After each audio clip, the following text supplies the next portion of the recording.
Hello, listeners.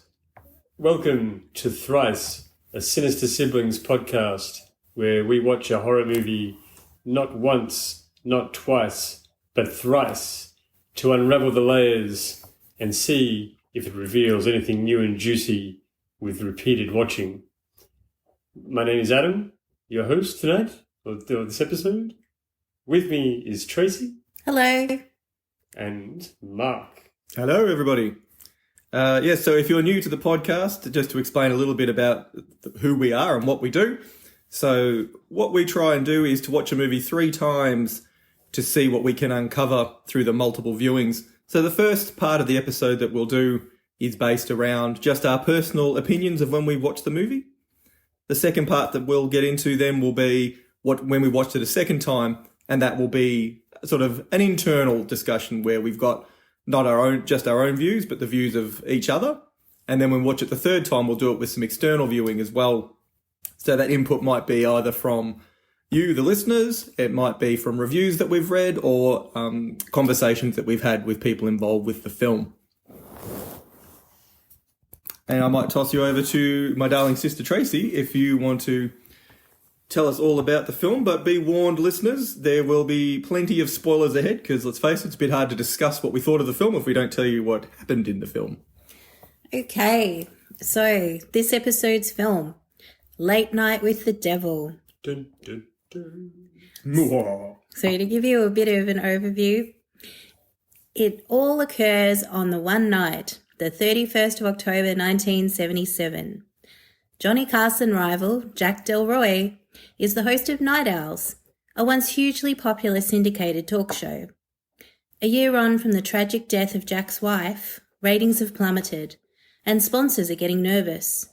Desperate to turn his fortunes around, Jack pulls out all the stops for his annual Halloween special, booking a psychic, a professional skeptic, a parapsychologist, and a young girl allegedly possessed by the devil. What could possibly go wrong?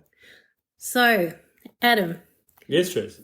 What did you think of the film? How did you think of the start? What were your thoughts initially? The start? Well, it opens up. It gives the whole background on Jack Delroy's history, doesn't it? His meteoric rise to talk show fame. And it's kind of a documentary sort of style, yeah, that's isn't right. it? It's got that cool Michael Ironside narration. Yeah, which is a masterstroke, I think. It's cool. So it's got that nice sort of true Hollywood story. Yes. Yeah, that's right. Yeah. Already thrown back to the 70s thing. Yeah. So it talks about his beginnings in the talk show world, his rise to fame.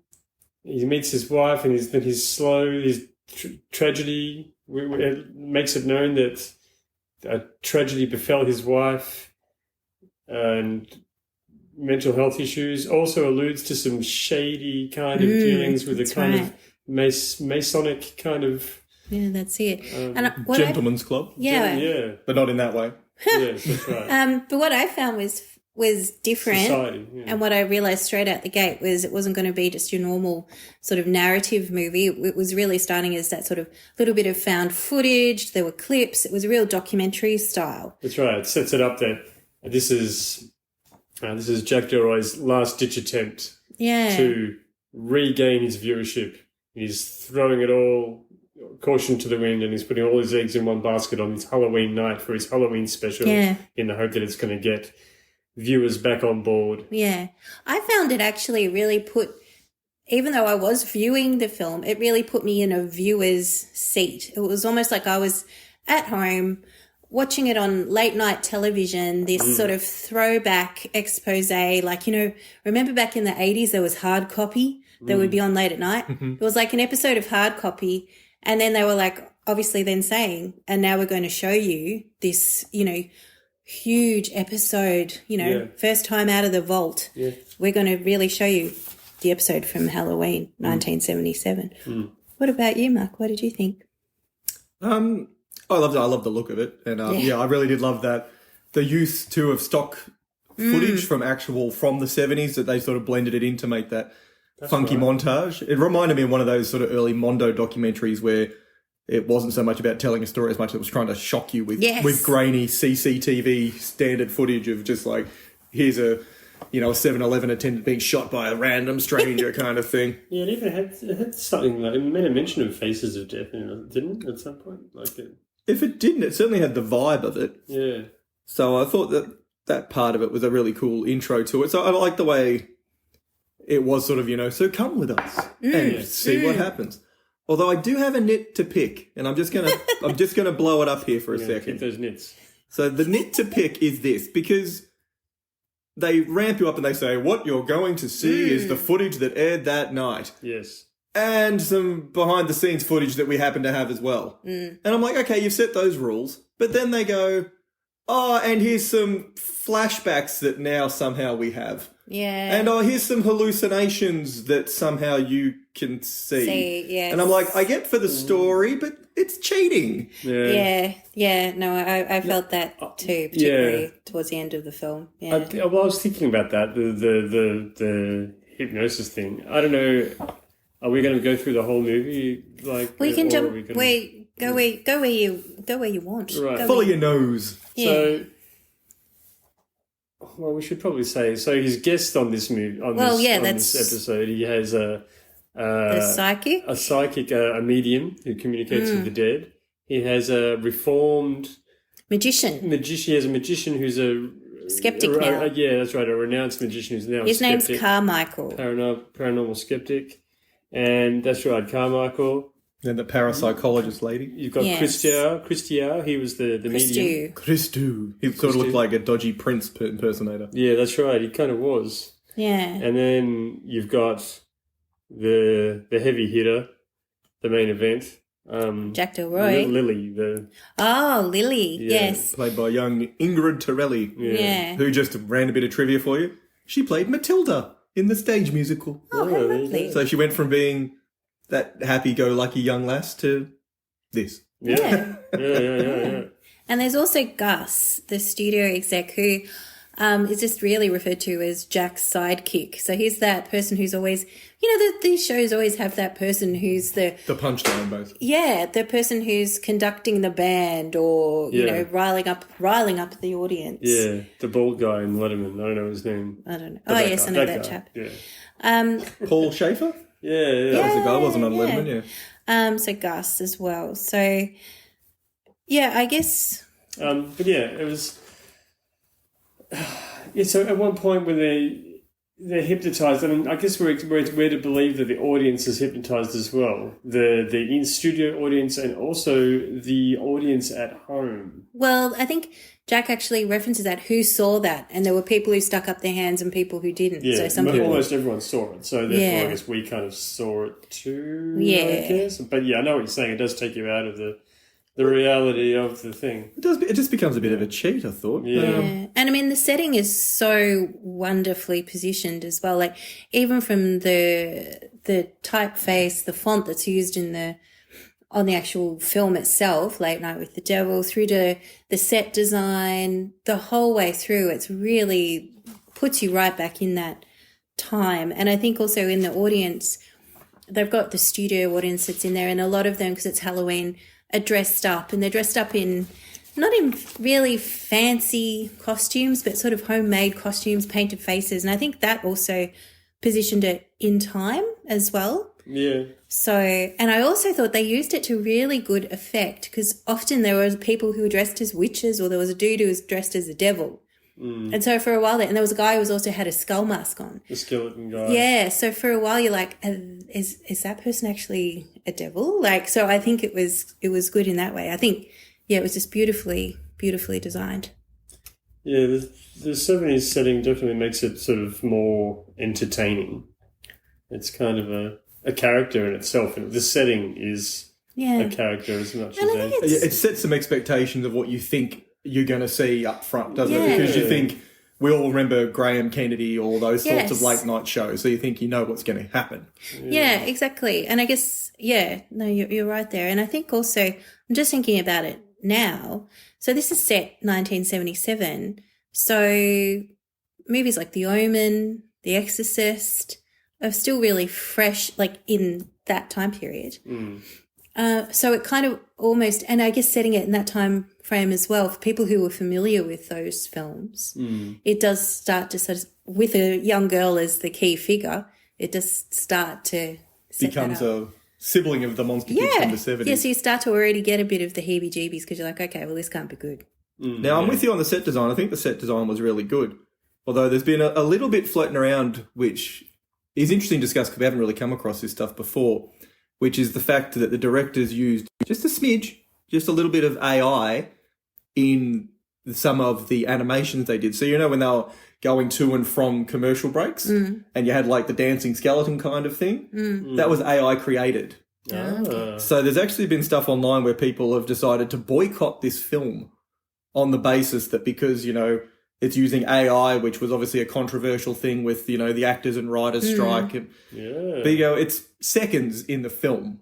But it's just interesting that that's enough that the directors had to comment on it, and it's sort of there's been time spent on the articles on it. So it's interesting from that of it. It is interesting. It's rather than just like using animators to like they had. You're talking about the little animated bits that they had as they cut to commercial.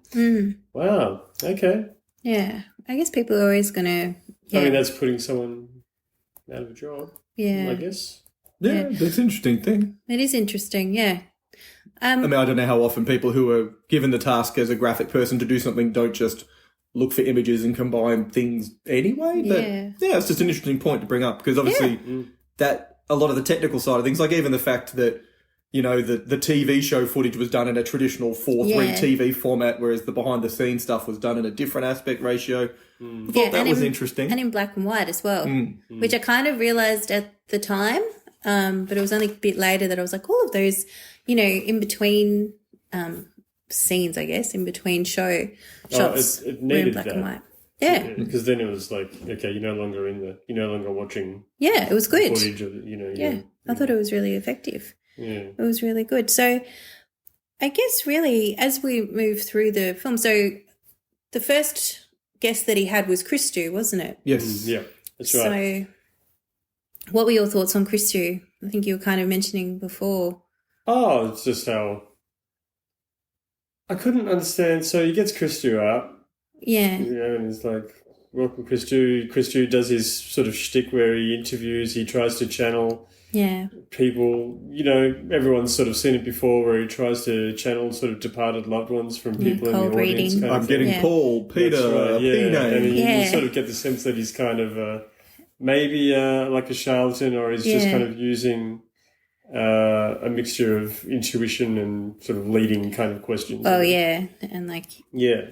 But then, of course, he apparently channels Jack's dead wife. Well, and this is where I was a bit confused with the whole Christou thing, because Christou, yes, apparently channels Jack's dead wife, which doesn't come out until a little bit later. Yeah.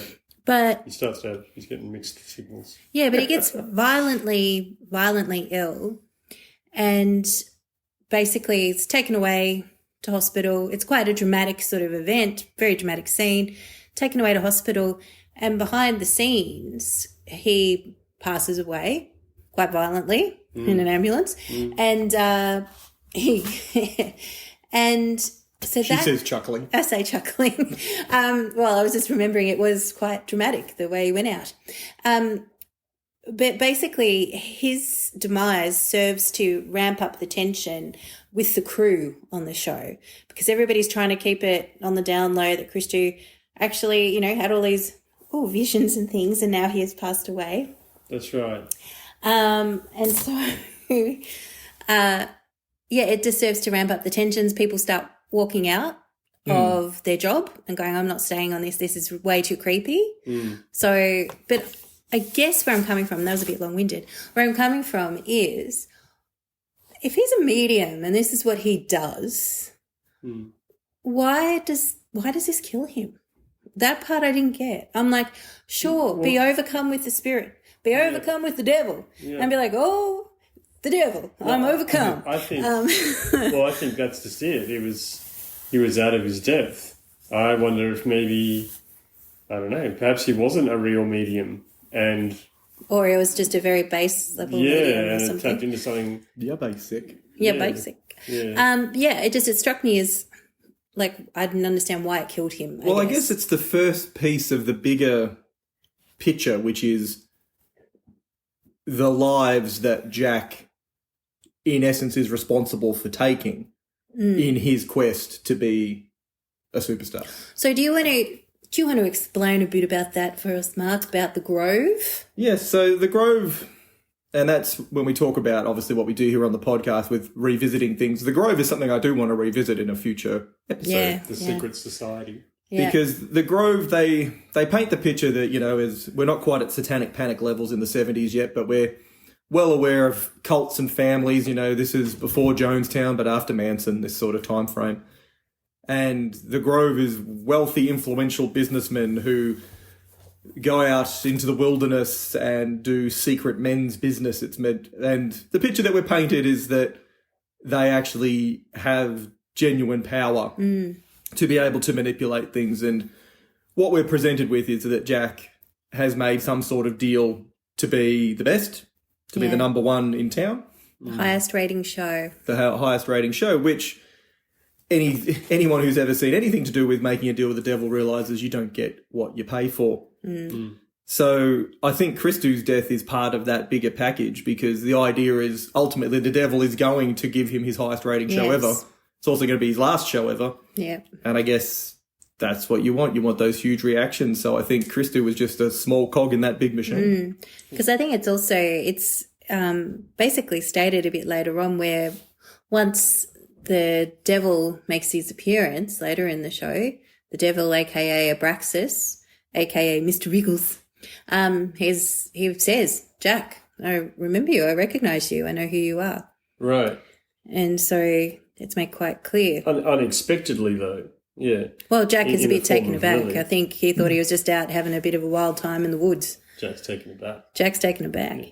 But I did want to ask about that because, so it's skipping right forward to the end. They sort of say, he sacrificed his wife to the cult to get ratings. So how did his wife die? I'm not sure. Lung cancer. Lung cancer. Yeah. So, and it was lung cancer, but she'd never actually smoked. So it was a surprise. I mean, it does happen, but it was a surprise cancer that killed her quite quickly, as That's lung right. cancer does. It's a bit of a penny drop. That. Yeah, well, they planted that seed to say, it was unusual. Yeah.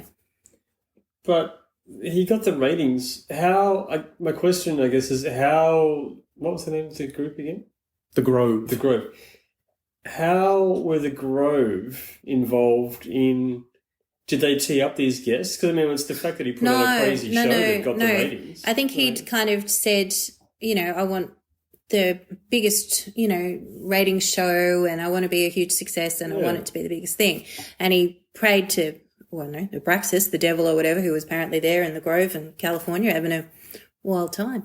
And, but of course, like we were saying, the devil, might say, yeah, sure, I'll give you the highest rating show, but he's not going to tell you when or where or how or what the outcome is going to be of that. What the in cost reality, is. what the actual cost is.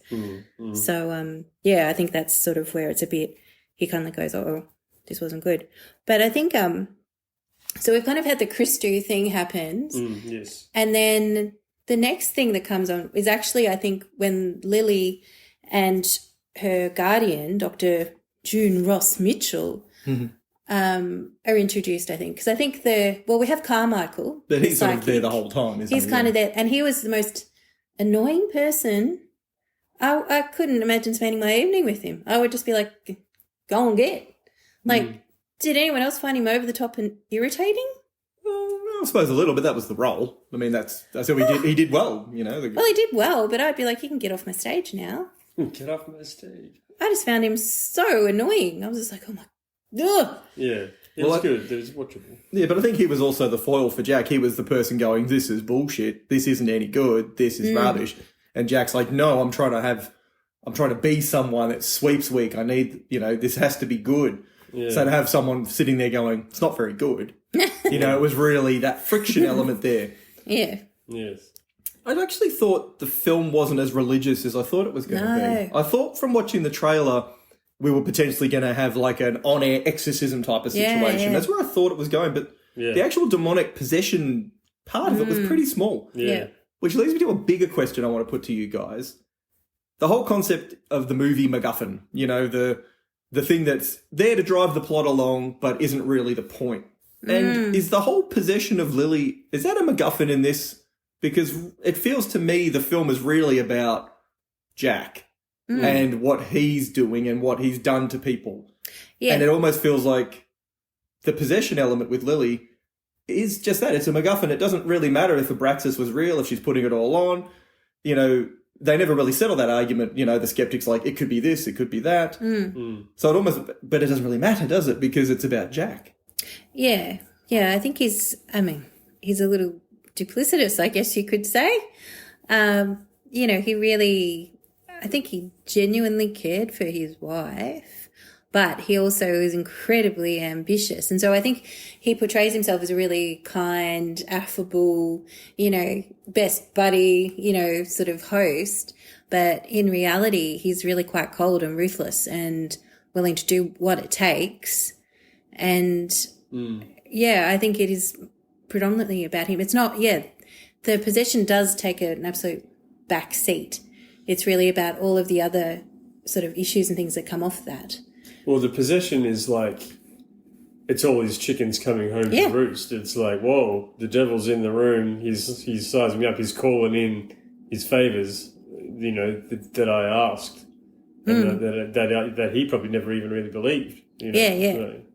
And I think it's interesting too because they paint the picture that the Doctor and him have a relationship off screen. Yeah. Which then sort of suggests this history repeating element of his actions cost his wife her life. And then it's like he's doing it again. He's now exploiting this new woman in his life for ratings again, because they talked about when his dying wife was on the show was the highest rated show at that point.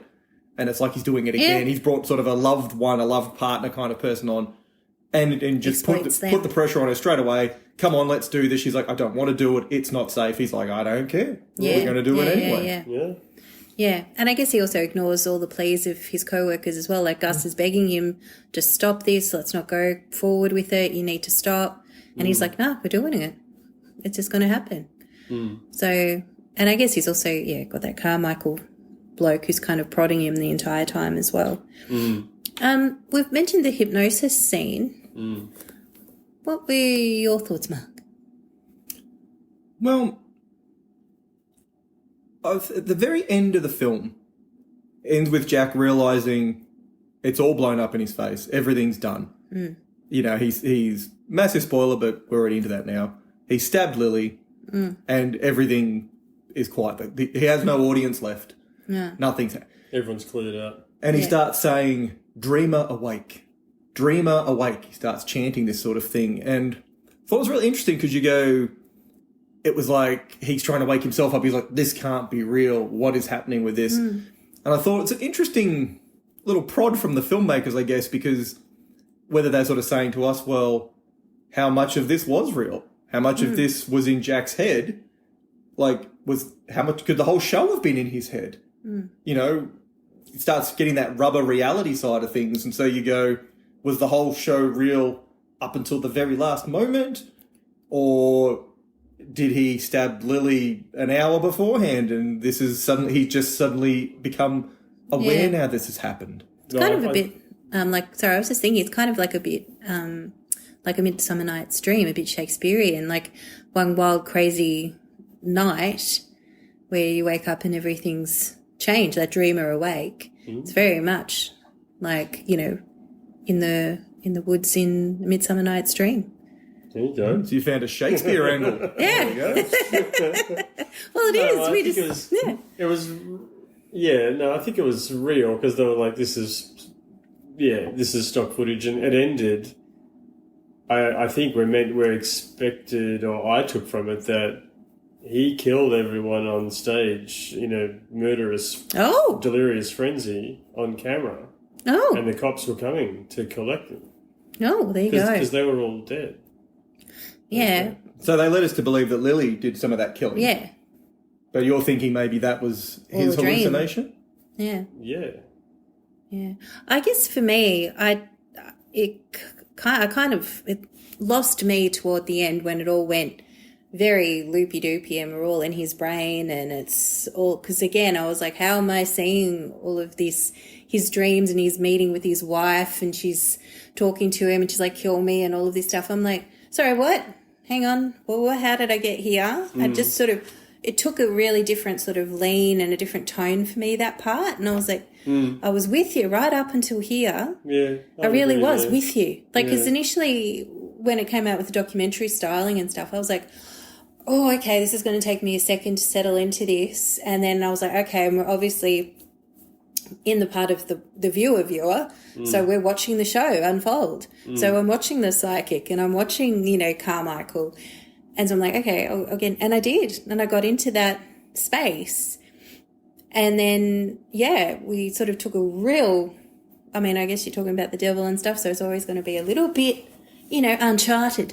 But I felt like we just took a real weird turn at the end, and I was like, okay. Yeah, I would agree. I would say, I think the stuff when it's in the talk show and with the guests, and he's chasing the ratings, and it's all happening in sort of quote-unquote and you're real not sure time, what's going to happen. That's when the movie's at its best. Yeah. When it tries to wrap it up in the last 10, 15 minutes or so about the devil calling in the debts from being, in the secret society, it started to get, I don't know, maybe I'm simpleton, but a little confusing. Yeah, no, it does. Well, it did, because it just changed the narrative style. Yes. Yeah. So instead of us having a 3-camera setup, we're watching a TV show and we're watching the craziness as it happens. Yeah. Suddenly we're like, oh no, we're now seeing things we shouldn't be able to see. Yeah. And I appreciate, obviously, the flip side of that, if you just had him deadpanning going, what is that? Yeah. What are you telling me? It wouldn't exactly be compelling viewing. So I get it's I agree. I think it was really cooking when it really felt like you were just watching. Because we've all seen some of those bizarre Jerry Springer type shows. Yeah. Here in Australia, of course, we remember that wonderful Anzac show where I think it was Ron Casey punched Normie Rowe on the Ray Martin show. Yeah. So used to some of those craziness. Do you remember that? Yeah, My that dad was so showed it good. to me. It was like, I didn't know what he's talking about. It's like, oh yeah, he hit him. I was like, what? All right. I remember watching that. Yes, I digress. But so we're always just some silliness on a talk show. But and I think that's what was really cooking along, because you were like, it was believable enough that people would be silly enough to try and exploit these type of things and go, here's a girl we rescued from a cult. Yeah. Let's see if she's got voices inside her. Particularly back in the 70s, where it did seem to be a lot more sort of, I hesitate to use the word naive, but people did things like, you see interviews, like I remember Sid and Nancy, like Sex Pistols, and they were telling the truth in these interviews, and you're like, shut up about it. And so it's sort of in this as well, it was people going, yeah, I'm possessed, I'll come on the show. Like, I'll do whatever. People just did. Yeah. Well, I did want to, just on that, I was like, oddly, I think this movie would play much better and be a lot more fun at home on TV. Because you're watching the show for a lot of it, you're watching this TV show. Well, yeah. So it'll be interesting for the second part when we do watch it on streaming to see how that influences how we view it. Is sitting at home with a bowl of popcorn or whatever, and because it's constantly referencing for the viewers at home. You're like, that's me. I'm the viewer. I'm at home. It'll add a different thing. Absolutely. But I guess one particular image from the film stays with me still, and that was in the hypnotism part, and where poor Gus is hypnotised to believe that he's got worms. The stagehand. Yeah. Very Cronenberg. Oh, it was so Cronenberg. Super Cronenberg, yeah. I mean, it's obviously Cronenberg's obviously influences the directors quite significantly. Yeah. From Lily's Last Stand to the hypnotism piece. Very reminiscent of the exploding head in Scanners. Yeah, absolutely. But I thought that was unexpected for me. I was like, ooh. Yeah, it was cool. Yeah, it was good. Kept things popping along. Yeah. And it was a nice twist too that they didn't just go, we're ramping up the Satan stuff. They actually went, we're ramping it up. No, we're not. Yeah. With the old switcheroo, which I thought was kind of clever. Yeah. Play another angle. Going more into body horror territory. Yeah, which was cool. It was. So, quick thing for you. Do you think the directors were being quite cynical with the overall tone of the film, just sort of saying what price people will pay for fame, what people will do to make it Like, is it a really cynical film in that regard? Like, is there a message in there that, be careful what you wish for? Perhaps they themselves have made a deal. Whoa, with the devil. Well, you wonder, it feels like there's ask them that. you could ask them about, have you sold your soul? Yeah, it feels like there is a message in there about, fame whoring, I guess, putting everything on the line and everyone at risk. Yeah. Or is that just me? No, I think there's definitely that message there. Be careful what you wish for, because you might just get it and get other stuff that you didn't expect as well. I think that's definitely a message in there. I don't think it was, it was sort of in many ways, I think, quite a playful film, really. I mean... Yeah, it was fun. Yeah, it was fun. Like, it wasn't... And funny. Which is not something I usually enjoy in my horror, is comedy. But, I enjoyed it, and I enjoyed the comedic sort of lighter elements to it. So I guess, coming to that part, I really enjoyed the film. I would say I very much enjoyed it. Yeah. So what are you going to look for next time round? I think next time round, something Adam said just a minute ago about being able to watch it on the television as opposed to in the cinema is going to add a different layer.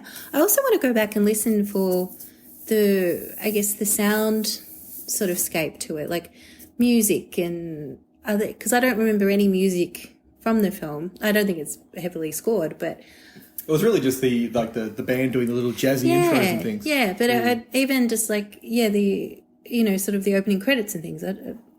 I just want to go back and sort of see if there was anything to pick up there. But I think there's been a lot. I want to watch more to see if there are any more seeds about the Grove in there, because I think, and also they have this sort of like found footage or news archival clip of the cult that Lily's from, which was I think based on the Church of Satan and Anton LaVey. Well, I'm assuming, I don't know. Don't quote me.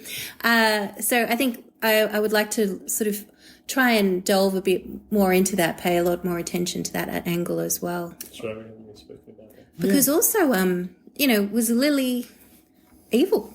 Like, was she evil? Like, yeah, she was possessed. There was definitely something inside her. Yeah, but like, was she, like, because she would say, oh, Mr. Wriggles, he does things and I kind of fall asleep or something like that. But it'd be interesting to know how much she was like in tune with Mr. Wriggles. I'm intrigued because on a subconscious level, I feel like the cult leader that we saw in the news footage was in the Grove footage. Yeah. I feel like, and I want to have a look next time round to see like the Jack's producer. I'm like, was he in the Grove? I wonder if the people, like the sponsors in the front row, whether they were in the Grove. Because I feel like... Yeah, the skeleton guy, the people in costumes in the audience, they were in the Grove. In their costumes? Yeah, I think they were Grove plants. Yeah, so that's what I'm wanting to see, if there's threads of that. Because I feel like if you're making a pact with the devil and a cult kind of thing, that they'd be there to make sure the debt's getting repaid. So I feel like maybe those people may have been in there. I don't know. So I'm keen to check that out. What about you, Adam? What are you going to look for next time? I'm just going to try to better understand the last 15 minutes of it. Once it gets out of the studio and into his whole moral dilemma, spiritual failing, mistakes, all of that. I'm just going to try and see if that lands a bit better for me, because it... Yeah, it was slightly disappointing at the end. Well, before we wrap up this section, we'll do our initial ratings. So, what we're going to use for our ratings measure this time round, do you think, Adam? Possessed little children? Oh, how about... Ooh, interesting. Exploding worms. Oh, yeah. Penis worms coming out of the face. Oh, yes. How many penis worms? How many phallic worms are you going to give it out of 10, Trace? I'll give it 8 phallic worms. 8? Yeah. 8 bursting out. Yeah. I'm probably the same. I'm probably going to go 8 phallic worms. Yeah. 8 phallic worms sounds pretty good to me. It was a fun movie. I had a lot of fun with it. It was really well done. I liked it. And I will also point out that that's 3 movies that we've watched so far for this podcast. All 3 of them had some kind of secret society or cult with an agenda. No, what does that say about us? Ooh, What is that? What's going on there? Is this just a cycle in horror movies that's happening at the moment? that's an excellent pickup there, That's Adam. interesting. Well, I suppose people are concerned about the secret societies in the world, the government's running things that we that's don't right. know about. Yeah, that's right. Yeah, interesting. Yeah. Point. So what you guys, as our lovely listeners, will notice there'll be a very short break before we continue on with the podcast. But for us, it'll be a break of probably a couple of months potentially until the film, which is still in the cinemas, will actually be heading on to streaming and physical media. But we will be back just after this break. Say goodbye, everybody. See ya, bye.